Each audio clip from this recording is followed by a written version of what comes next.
말씀입니다.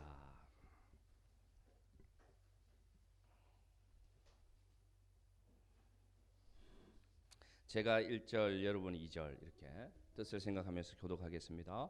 예수 그리스도의 계시라. 이는 하나님이 그에게 주사 반드시 속히 일어날 일들을 그 종들에게 보이시려고 그의 천사를 그 종 요한에게 보내어 알게 하신 것이라.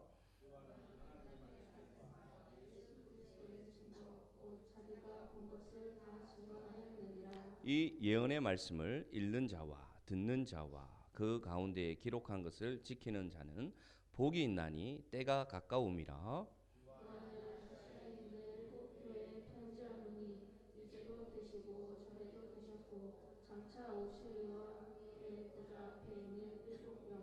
또 충성된 증인으로 죽은 자들 가운데에서 먼저 나시고 땅의 임금들의 머리가 되신 예수 그리스도로 말미암아 은혜와 평강이 너희에게 있기를 원하노라. 우리를 사랑하사 그의 피로 우리 죄에서 우리를 해방하시고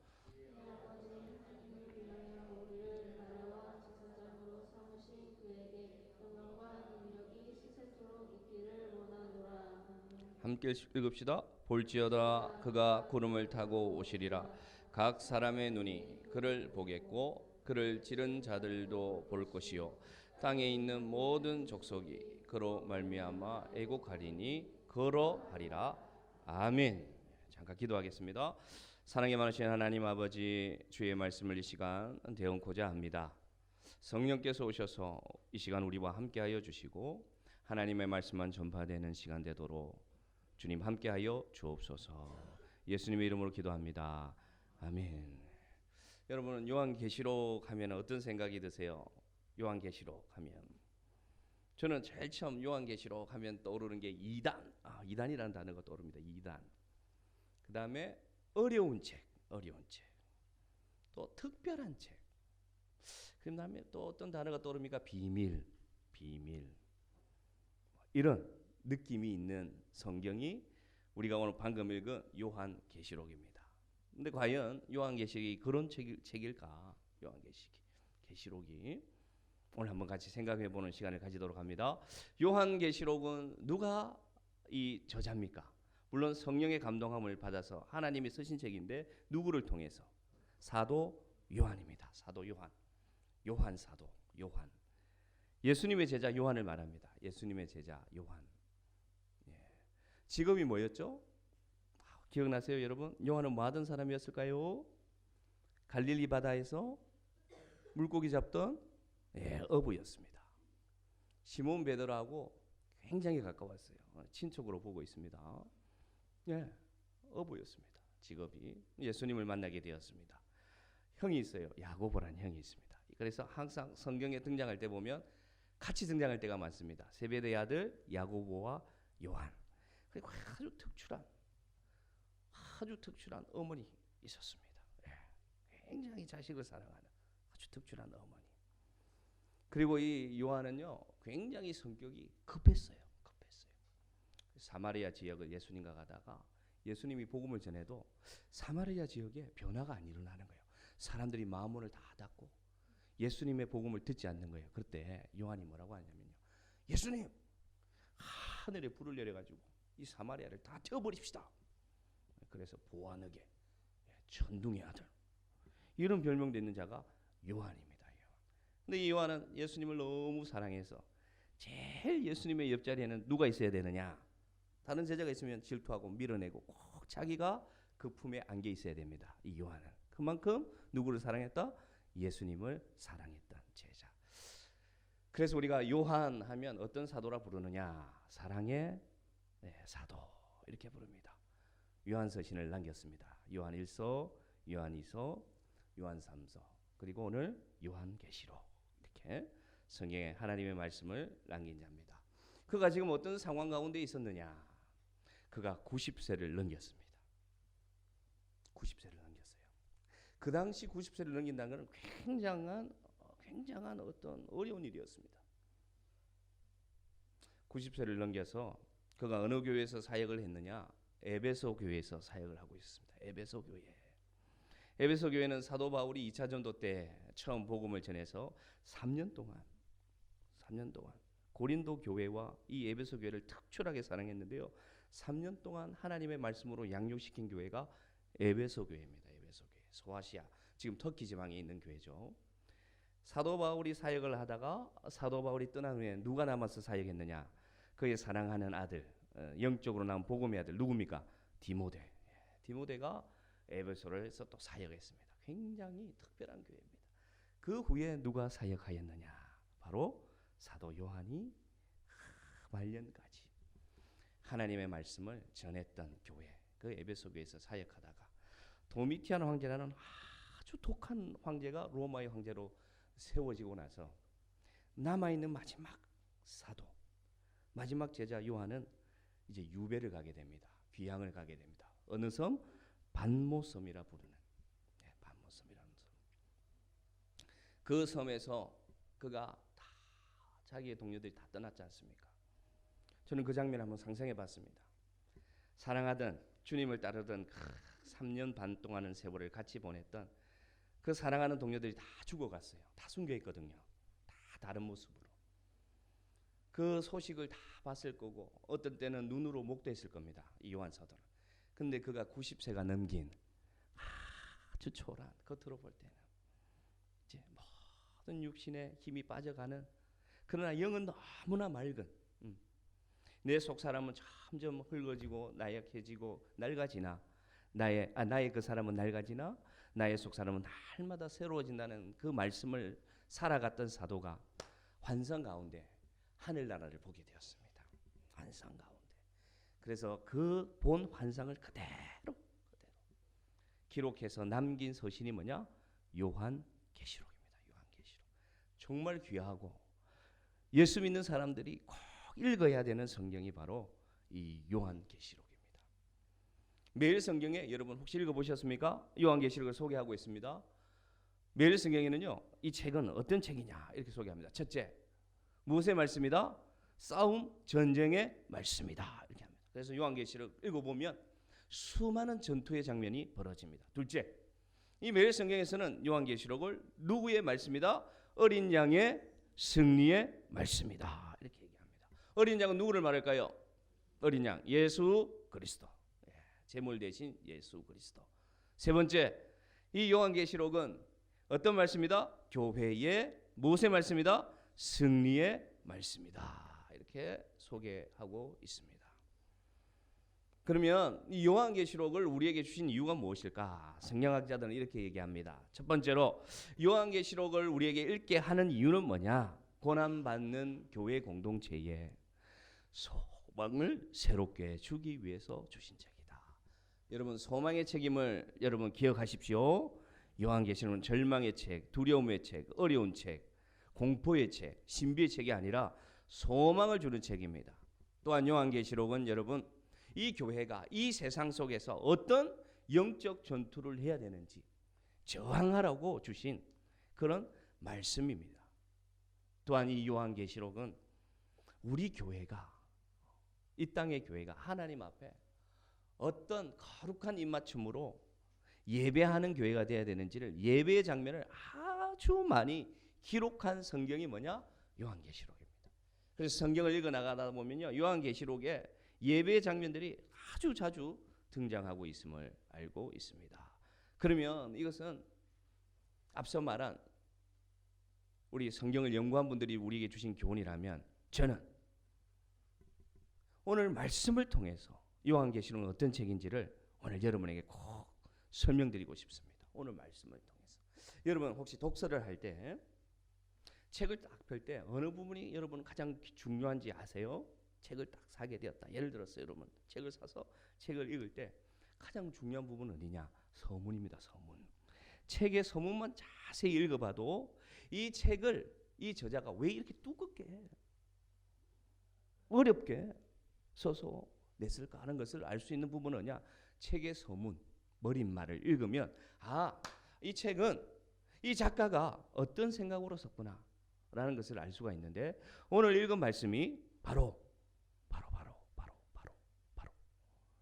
요한계시록 1장 1절에서 7절이 뭐냐? 요한계시록을 쓴 목적이 들어가 있습니다.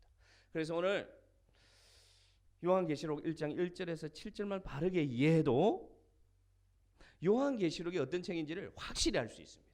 물론 디테일한 부분은 읽어가야 되겠지만, 첫 번째, 요한계시록은 오늘 우리에게 어떤 책이냐. 1장 1절 읽읍시다. 시작. 예수 그리스도의 계시라.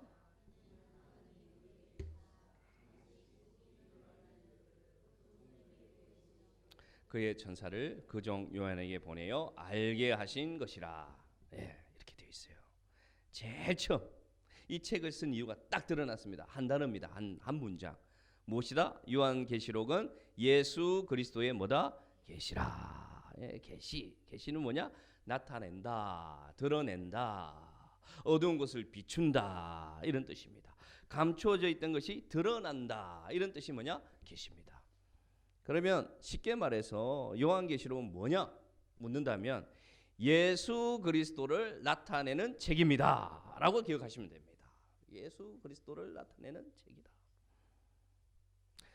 자꾸만 여러분 이단들이, 여러분 제가 설명한 걸 잘 들어보세요. 이단들의 특징이 뭐냐? 예수 그리스도를 드러나는 책을 가지고 자꾸만 비밀을 파헤쳐서 결국엔 누구를 드러내는 줄 압니까? 그 요한계시록을 아는 자기를 드러내기 시작합니다. 그럼 다 이단입니다.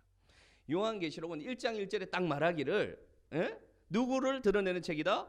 예수 그리스도를 드러내는 책이다. 그래서 1장 1절부터 나중에 요한계시록을 마치는 장까지 오직 누구만이 나타나야 된다? 성경을 해석함에 있어서 예수 그리스도, 하나님의 어린 양, 승리하신 분만 드러내면 되는 책이에요. 그러면 성경 66권 중에 통일되는 그 중에 한 권으로 우리는 이해할 수 있습니다. 좀 더 들어갑니다.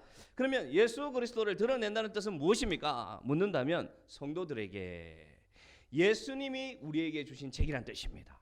할렐루야. 예수님 우리에게 주신 책이에요. 그래서 우리는 읽을 필요가 있습니다. 두 번째로 예수 그리스도의 계시란 뜻은 뭐냐?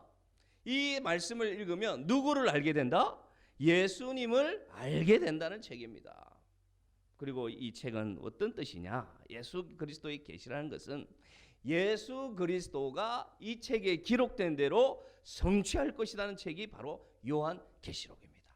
예수님이 우리에게 주신 책, 예수님을 알게 하는 책, 그리고 이 책에 이루어지는 대로 성취되는 분은 누가 성취하실 것이다? 예수님이 성취하실 것이라는 책입니다. 이제 요한계시록 여러분 조금 이해가 되십니까? 네, 이해가 되실 줄 믿습니다. 오늘 말씀은 조금 정보를 드리는 말씀입니다. 기록할 수 있는 분들은 기록하면서 들으시면 유익할 것으로 믿습니다. 그러면 좀 더 들어가겠습니다. 목사님, 요한계시록이 예수 그리스도를 드러내는 책인 건 알겠는데 그 예수 그리스도가 누굽니까? 어떤 예수 그리스도요? 하면은 성경에 나와 있어요. 5절에 나와 있더라고요. 5절, 6절. 자, 읽습니다. 시작. 또 충성된 증인으로 죽은 자들 가운데서 먼저 나시고 땅의 임금들의 머리가 되신 예수 그리스도로 말미암아. 여기까지 읽읍시다. 예수님이 어떤 분이냐? 충성된 증인이다 얘기합니다. 누구의 증인일까요? 누구의 증인? 증인이라는 것은 누구를 증언해야 되지 않습니까? 하나님이 살아계신다는 증인입니다. 예수님은. 우리 에어컨을 조금 켜셔도 되겠네요. 약간 더워하시는 것 같습니다. 예수님이 살아계신다는, 하나님이 살아계신다는 증인입니다. 무엇으로 증언하셨습니까? 예수님이 하나님의 아들이라는 것을 무엇으로 증인했느냐? 사람이 아닌 것을 무엇으로 증인했느냐? 저기 나와 있습니다. 죽은 자들 가운데 먼저 나시고, 다른 편으로 하면 죽은 자들 가운데 처음으로 다시 살아나신 분이라고 오늘 소개하고 있습니다. 그 예수님이 오늘 우리에게 주신 책인데, 그 예수님은 우리에게 어떤 분이냐? 제가 두 가지로 여러분에게 설명합니다. 다 알지만 오늘 우리가 한번 다짐합시다. 따라해 봅시다. 지금부터 따라합니다. 주 예수 그리스도는 나를 살리신 분이시다. 아멘. 오늘 예수님을 그렇게 소개하고 있습니다. 예수님이 죽은 자들 가운데 살아나신 이유는 본인이 살고 싶어서 살아난 게 아닙니다. 그러면 그분은 안 죽어도 되는 분이었어요. 그런데 오늘 예수님이 죽었다가 살아나셨다는 그 이유는 뭐냐? 그 뒤에 나와 있는데 줄을 그어놨습니다. 5절 뒤에 누구를 사랑하사? 우리를 사랑하사 그의 피로 우리를 죄에서 해방시키기 위해서. 여러분 이 말씀이 다가오십니까? 요한 사도가 90년을 예수님을 연구한 분이에요. 90평생을 예수님을 사랑하고 예수님을 연구하고 예수님의 말씀을 또 묵상하고 가르치다가 결론적으로 자기가 말년에 얻은 예수님을 설명하는 단어가 뭐냐? 우리를 사랑하사 그의 피로 우리 죄에서 해방시키기 위해서 다시 살아난 분이 누구다? 예수님이다. 할렐루야. 여러분 나를 사랑하사 나를 죄로부터 나를 영원한 사망으로부터 살리시기 위해서 대신 죽은 분이 누구냐? 예수님. 그래서 예수님은 나를 살리신 분이십니다. 이 은혜가 다시금 우리에게 넘치기를 바랍니다. 두 번째로 예수님은 어떤 분이냐? 한 번 더 따라합니다. 주 예수 그리스도는 그러므로 나를 살게 하시는 분이시다. 아멘. 여기에 들어가 있습니다. 6절에 나와 있어요. 우리를 나라와 제사장으로 삼으사 함께 하신다는 뜻이죠. 예수님 때문에 우리는 살았습니다. 아멘 하시기 바랍니다. 예수님 때문에 우리 살았어요. 그리고 내버려 두지 않고 지금도 예수님은 우리를 살게 하시는 분이시다. 우리 인생이 불행한 이유를 연구를 했습니다. 왜 사람이 자꾸만 불행할까? 왜 사람은 자꾸만 불행하다고 얘기할까? 어떻게 하면 사람은 행복할까? 많은 사람들이 연구했는데요. 두 가지가 결핍이 있답니다. 두 가지의 결핍이 생기면 사람은 불행하답니다. 첫 번째가 사랑이 변하든지 영원한 사랑을 만나지 못하면은 불행하다고 얘기한답니다. 여러분 동의하십니까? 예. 그래서 사랑할 때는 행복하다 얘기해요. 근데 그 사랑이 영원하지가 못한 거예요. 예를 들겠습니다. 부모의 사랑 영원하지 못해요. 왜냐? 다 먼저 돌아가십니다. 자녀의 사랑 영원할 것 같아요? 여러분 자신 한번 보십시오. 여러분 부모님을 영원히 사랑하셨습니까? 사랑하십니까? 짝을 만나고 나가게 되면 이상하게 씻게 되죠. 여러분 첫사랑 한번 생각해 보시기 바랍니다. 오래 생각하지 마시고 잠깐만 생각하십시오. 말씀에 방해되니까. 사랑할 때는 행복했지만 지금 곁에 없을 수 있죠. 그런데 사람이 영원한 사랑을 만나면 비로소 행복을 느낀답니다. 그 영원한 사랑이 누구십니까? 예수 그리스도. 나를 사랑하사 자기 몸을 버리신 예수 그리스도. 그리고 나와 함께 영원히 살게 하시는 그 사랑을 만나면 행복하고, 요것만 있어서 안 된답니다. 잘 들으십시오. 요것만 있어서는 안 된대요. 하나가 뭐냐? 내가 이 세상을 살아가는 뚜렷한 목적, 삶을 살아가는 뚜렷한 목적이 있을 때 인간은 행복을 느낀답니다. 이 두 가지가 함께 채워질 때 우리 인간이 느낄 때 행복하다, 살만하다라고 느낀답니다. 그 삶의 목적은 무엇입니까? 5절과 6절에 나와 있어요. 5절은 영원한 사랑을 설명하고 6절은 우리 삶의 목적을 말합니다. 하나님이 우리를 이 시간 살게 하는 목적은 뭐냐? 우리를 나라와 제사장으로 삼아서 누구에게 영광 돌려라? 하나님 주께 영광과 능력을 돌리는 삶의 목적을 가지고 살아가라. 이 목적은 참 신기하게도 누구에게나 해당됩니다. 할렐루야. 많이 배운 사람, 적게 배운 사람, 언어가 다른 사람, 뭐 성격이 다른 사람, 다 이거는 여러분, 이거는 누구에나 해당돼요. 누구나 예수 그리스도를 믿으면, 누구나 예수 그리스도를 영접하면 누구나 저 삶의 목적을 가지고 살아갈 수가 있습니다. 그래서 이게 진리입니다, 여러분. 그래서 성경이 진리라는 것입니다. 영원한 사랑을 말하는데, 영원한 사랑은 우리가 아무리 다짐해도 우리는 영원한 사랑이 될 수가 없어요. 우리는 유한한 존재이기 때문에. 그래서 영원한 사랑, 예수님이 우리 곁에 계실 때 영원한 사랑, 예수님이 우리를 이 땅에 살게 하는 목적을 알게 된 거예요. 왜 이 세상을 살게 하시느냐? 고난 가운데서도, 수입이 적은 가운데서도, 많은 가운데서도, 몸이 건강하거나 몸이 아픈 가운데서도 변치 않아요. 삶의 목적이. 다른 모든 인생의 목적은 변합니다, 여러분. 돈? 예, 목적 이루면 또 변해요. 또 허무해요.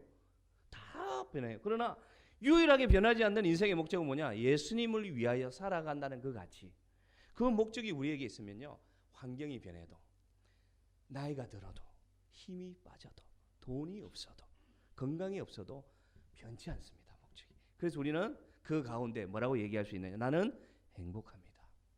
얘기할 요한계시록이 오늘 우리에게 1장 1절과 1장 7절 사이에서 주는 말씀은 뭐냐? 이 말씀을 통해서 예수 그리스도를 알아서 너를 살리신 분으로 예수 그리스도를 알고 앞으로 이 환난 많은 세상 속에 너를 살게 하시는 분이 예수 그리스도를 알게 하기 위해서 이 책을 우리에게 주셨음을 오늘 설명하고 있다는 것입니다. 아멘. 여러분 즐겁지 않습니까? 즐겁지 않습니다. 여러분 보니까 천천히. 말씀을 좀 빨리 마치겠습니다. 이제 한 장 했는데 6장인데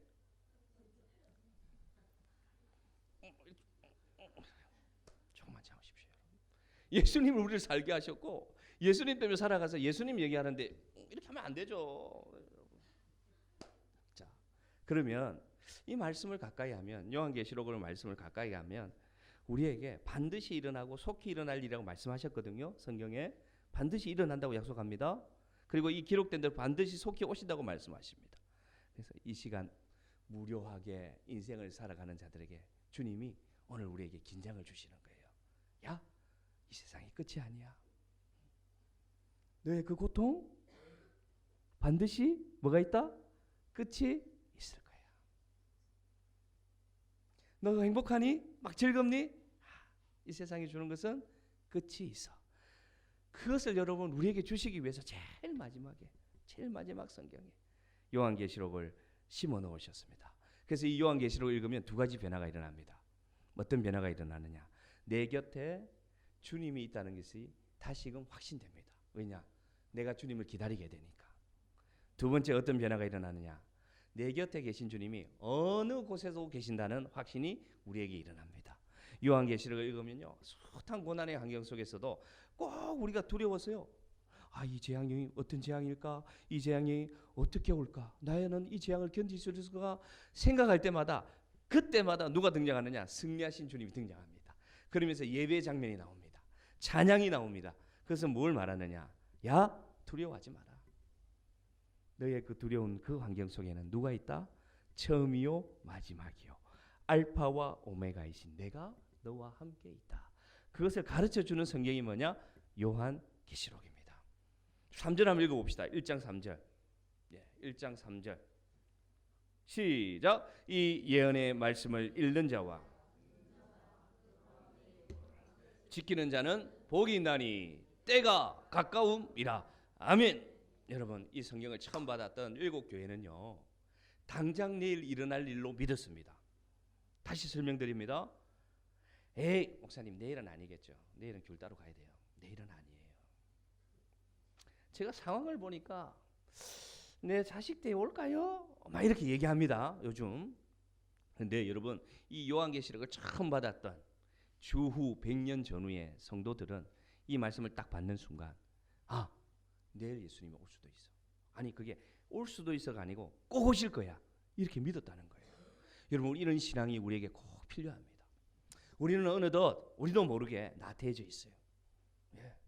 예수님 오시기는 오실 거야. 그러나 뭐 1000년 전에도 오시지 않았고 지금 2000년을 넘어갔는데도 오시지 않았고 1999년 12월 31일 날 우리가 그렇게 기다렸는데 그죠? 여러분이 기다린 분 많죠?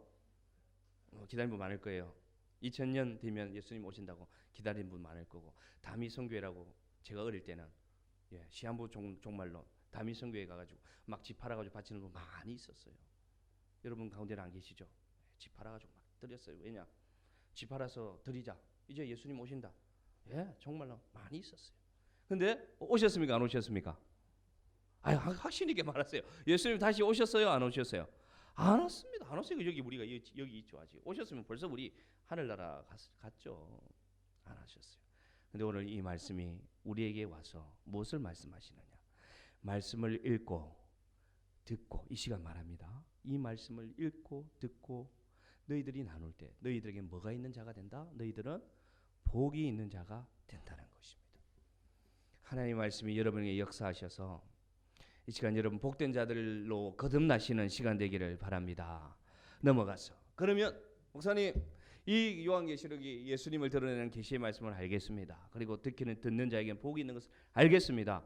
그러면 아주 중요합니다, 여러분. 이 요한계시록을 처음 받았던 7교회는 어떤 교회들입니까? 예, 7교회는 어떤 교회들이냐? 4절 있습니다. 4절. 제가 방금까지 설명한 것은 요한계시록을 쓴 사람을 설명했습니다. 이제부터는 무엇을 설명하느냐? 이 요한계시록을 도대체 받은 사람들은 어떤 자격이 있는 사람이냐? 아주 중요합니다. 읽습니다. 1장 4절 시작. 요한은 아시아에 있는 7교회에 편지하는 이제도 계시고 전에도 계셨고 장차 오실 이와 그의 보좌 앞에 있는 7 영과 이렇게 되어 있어요. 여러분 여기서 7교회를 말하니까 목사님 보세요. 요한계시록은 이 7교회만 읽으라고 주신 거 아닙니까? 우리 교회는 이 7교회에 안 들어가는데요. 이렇게 생각할 수 있습니다. 성경에서 드러나는 상징적 의미 7은 뭐냐? 하나님을 드러내고요. 완전한 것을 드러내고요. 충만한 것을 드러낼 때 어떤 숫자를 쓰느냐? 7, 7을 씁니다. 7을. 그러면 다른 말로 하면 오늘 요한은 아시아에 있는 7교회에게 편지하노라 할 때 아시아에 7교회만 있었을까요? 더 많은 교회가 있었을까요? 수많은 교회가 있었어요. 셀 수 없는 교회들이 있었어요. 그런데 왜 차별했을까요? 그러면 요한 사도가 차별했은가요? 아니에요. 여기서 말하는 7교회는 각 지역을 대표하는 7교회이면서 그 당시 존재했던 핍박 속에 있던 모든 교회에게 오늘 편지한다고 얘기하고 있습니다. 다시 말씀드리면 요한계시록은 신학을 많이 배우는 목사님들, 요한계시록을 오랫동안 연구하다가 하늘로부터 특별한 초능력을 받아서 계시를 풀 수 있는 모모시와 같은 사람들만 푸는 책이 아니라 요한계시록은 이 세상에 존재하는 모든 교회에게 요한을 통해서 주신 누구의 말씀이다? 하나님의 말씀이다 라는 것입니다. 그래서 누구나 다 읽을 수 있습니다. 누구나 다 이해할 수 있다는 것이죠. 모든 교회에게 주신 성경이란 것입니다. 세 번째로, 그러면 요한 사도가 이 세상에 존재하는 모든 교회에게 왜, 이게 물음표입니다. 무슨 목적으로 이 요한 편지, 이 요한 계시록을 주셨습니까? 묻는다면 나와 있습니다. 아주 중요합니다. 오늘 말씀의 핵심 5절, 오늘 말씀의 핵심 같이 읽읍시다. 시작. 또 충성된 증인으로 죽은 자들 가운데서 먼저 나시오 땅의 임금들의 머리가 되신 예수 그리스도로 말미암아 은혜와 평강이 너희에게 있기를 원하노라. 아멘. 오늘 말씀의 키포인트입니다. 요한 사도가 7교회에게 이 자기가 본 환상을 기록해서 주신 이유는 뭐냐?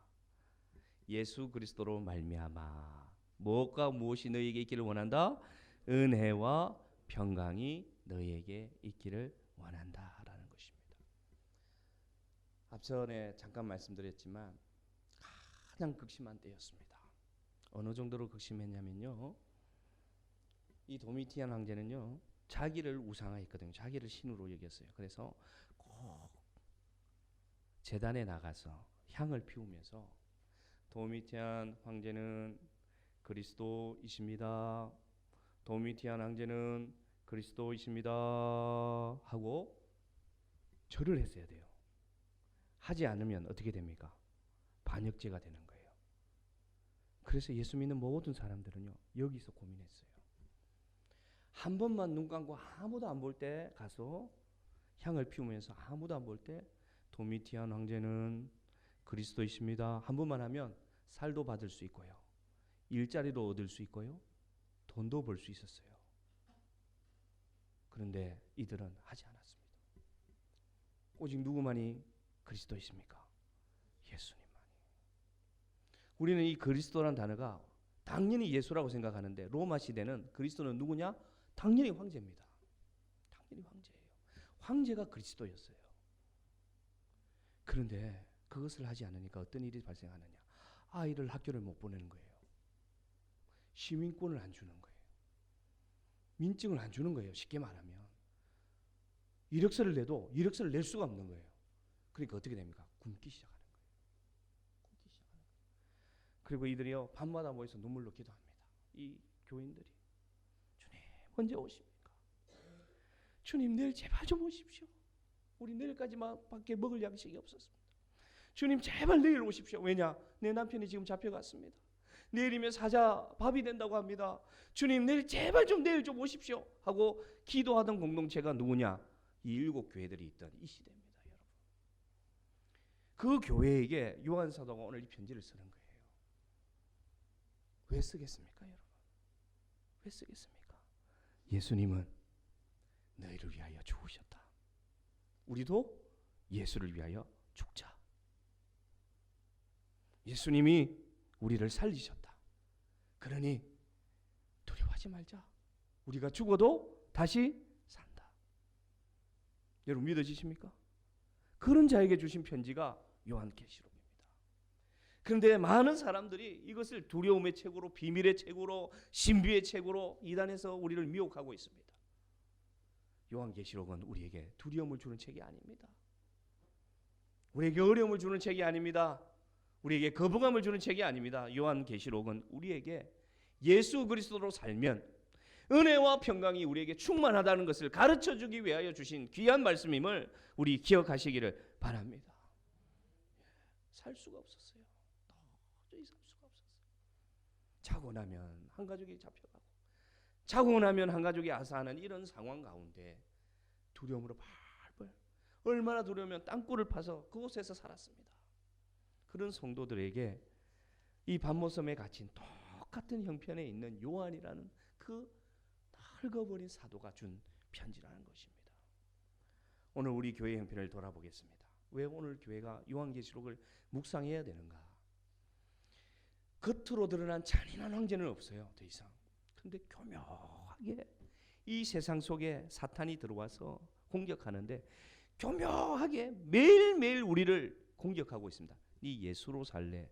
세상 논리대로 살래? 여러분 인정하십니까? 지금도 우리에게요, 눈을 뜨기 시작하면 공격하기 시작합니다. 자꾸만 우리에게 심어주면서 진리로 살 건지 타협하고 살 건지를 선택하라고 유혹하고 있습니다. 우리는 숱하게 넘어지고 살아가고 있습니다. 이러한 때에 여러분에게 은혜와 평강이 있습니까? 여러분에게 예수 믿는 은혜와 평강이 여러분 삶에 일주일 동안 있었습니까? 제가 묻습니다. 은혜와 평강이 넘치는 주님과 동행하며 주님 감사합니다. 주님 이러지 않아도 감사하고 주셔도 감사하고 주지 않아도 감사하고 건강에도 감사하고 건강이 없어도 감사하고 이런 삶을 여러분 일주간 확신 있게 살아셨습니까? 오늘 묻습니다. 오늘 우리를 잡아가는 사람 없어요. 예수 믿는다고 드러내고 핍박하는 사람 없습니다. 그런데 우리는 어떻게 살아가느냐? 그때보다 더 느슨하게 살아갑니다. 그때보다 더 예수님을 기억하지 않고 살아갑니다. 그때보다 더 말씀을 읽지 않고 살아갑니다. 묵상하지 않고 살아갑니다. 기억하지 않고 살아갑니다. 예수님을 부르지 않고 살아갑니다. 기도하지 않고 살아갑니다. 이런 건조한 속에 살아가는 이유가 뭐냐? 은혜와 평강이 우리 속에 더 이상 없다는 것이죠. 성삼위 하나님은요, 지금도 한 가지 목적으로 존재하고 계세요. 한 가지 목적, 뭐냐? 나를 위해서, 나에게 은혜와 평강을 주시기 위해서. 말씀으로 복된 자라고 오늘 선포합니다. 여러분 복된 자라고 인정하십니까? 여러분 양심에게 말할 수 있습니까? 나 복된 자 맞습니다, 주님. 나 복된 자예요. 나만큼 복받은 사람 없어요, 주님. 말할 수 있습니까, 여러분? 무엇으로 고백할 수 있습니까? 예수 그리스도가 나를 살렸고 예수 그리스도가 나를 살게 하시는 분이라는 확신이 내 안에 있을 때 나는 복된 자가 되고 나는 영원한 사랑을 만난 자고 삶의 뚜렷한 목적이 있는 자가 되어서 나는 행복한 사람이 될 수 있다는 것입니다. 이 말씀을 오늘 우리에게 가르쳐 주는 것이고 요한계시록을 우리에게 왜 주셨느냐? 너희에게, 사랑하는 너희에게 은혜와 평강이 늘 내가 함께 하기를 원한다. 결론 내겠습니다. 오늘 말씀의 결론. 자, 넘어가서 제일 마지막에 보면 그래서 요한계시록은 어떤 말씀이냐? 제일 끝에 보면 나와 있습니다. 파란 글자로 요한계시록은 우리 이제 마지막으로 따라하고 마칩시다. 요한계시록은 주님이 주시는 위로의 말씀이다. 요한계시록은 주님이 주시는 도전의 말씀이다.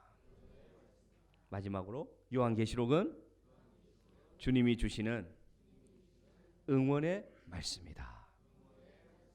아멘. 그래서 이 세상을 살아가는 여러분에게 주님의 위로가 쭉 함께하기를 원하고요. 주님이 주시는 격려와 도전이 함께하기를 원하고 오늘도 여러분을 응원하시는 주님의 음성이 여러분에게 묵상 가운데 있기를 간절히 바랍니다. 7절 말씀 읽읍시다. 볼지어다 그가 구름을 타고 오시리라. 각 사람의 눈이 그를 보겠고 그를 찌른 자들도 볼 것이요 땅에 있는 모든 족속이 그로 말미암아 애곡하리니 그러하리라. 아멘. 우리는 주님이 구름 타고 오시는 것을 분명히 목도할 겁니다. 할렐루야. 그날을 기대하면서 말씀 속에 확신하는 우리 성도들 되기를 바랍니다. 찬양